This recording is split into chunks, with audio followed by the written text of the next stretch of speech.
Esse não é um vídeo sobre mim, e sim sobre o Dia da Consciência Negra, uma data para que as pessoas brancas reconheçam seus privilégios e responsabilidades e para que pessoas negras cobrem que a justiça seja aplicada igualmente, sem distinção de raça ou etnia. Oi, eu sou Isabela, sou advogada, especialista em processo penal, uma mulher branca e periférica que tem como premissa central de sua atuação profissional fazer com que a lei funcione não só quando a pessoa preta está no banco dos réus, mas também quando ela é vítima de violência. Essa frase, inclusive, não é minha, é da excelentíssima doutora Faida Bello, uma grande advogada e uma das minhas influencers favoritas. Mas desde que eu era só uma aluna de graduação que sequer imaginava me tornar advogada e ter meu próprio escritório, eu sempre achei um absurdo como a lei, que tenta ao máximo tratar todos igualmente, acabava sempre sendo aplicada pelos juristas de forma a favorecer pessoas brancas em detrimento das pessoas pretas. E isso acontece porque o direito que nos é ensinado na faculdade ainda está muito maculado com o racismo científico,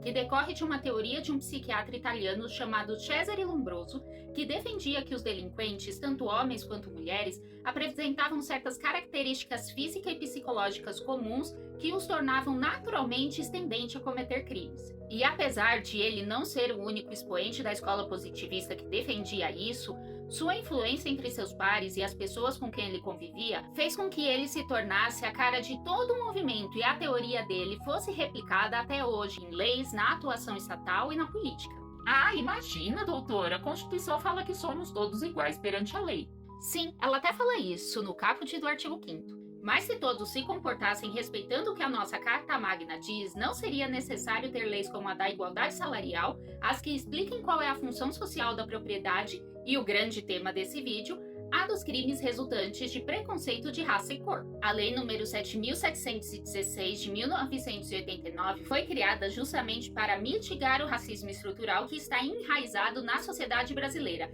prevendo, entre outras coisas, os tipos penais de racismo e injúria racial, a obrigação dos magistrados e magistradas considerarem atos discriminatórios que causem constrangimento às vítimas desses crimes na resolução de processos, o que depois foi reforçado pelo Protocolo de Julgamento com Perspectiva Racial do CNJ, e que as pessoas vítimas de racismo têm o direito de estarem acompanhadas por advogados particulares ou defensores públicos durante o processo de punição desses atos, seja no âmbito civil ou criminal. E como a professora Djamila Ribeiro escreveu no artigo Racismos, Manual para o Sem Noção, que está disponível nesse livro aqui, ninguém fala no racismo por ser um tema gostoso de se abordar ou por não ter nada melhor para fazer da vida, mas sim porque a sociedade não dá outra opção. Quando uma pessoa negra se empodera para falar que foi vítima de racismo, era vir um alienígena para as pessoas, como se o incômodo dela diante de uma violência à sua existência fosse só um exagero. Mas quando uma pessoa branca fala que temos que ser antirracistas, ela ganha aplausos,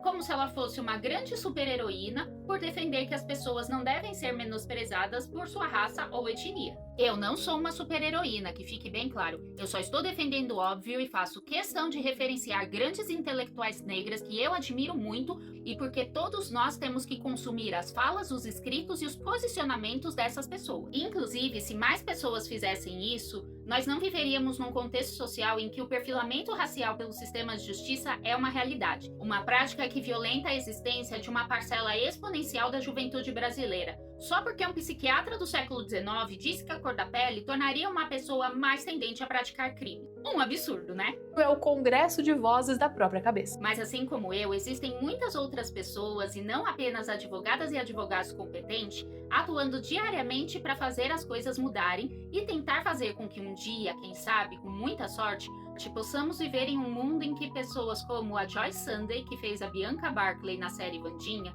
não precisem ficar incrédulas quando são celebradas por serem bonitas ou fortes ou por terem seu valor enquanto indivíduos. E você, já sabia da importância dessa data? Deixa aqui nos comentários e não se esqueça de curtir e compartilhar esse vídeo para que mais pessoas tenham acesso a essas informações. E se você ou algum familiar seu já foi discriminado pela sua raça ou etnia, saiba que é uma violência grave contra você e há maneiras de evitar com que você e outras pessoas sejam vítimas dessas situações no futuro. Me chama no direct ou no WhatsApp do escritório e eu vou adorar estender essa conversa e explicar como você pode lidar com isso, seja na esfera penal ou civil. Até mais!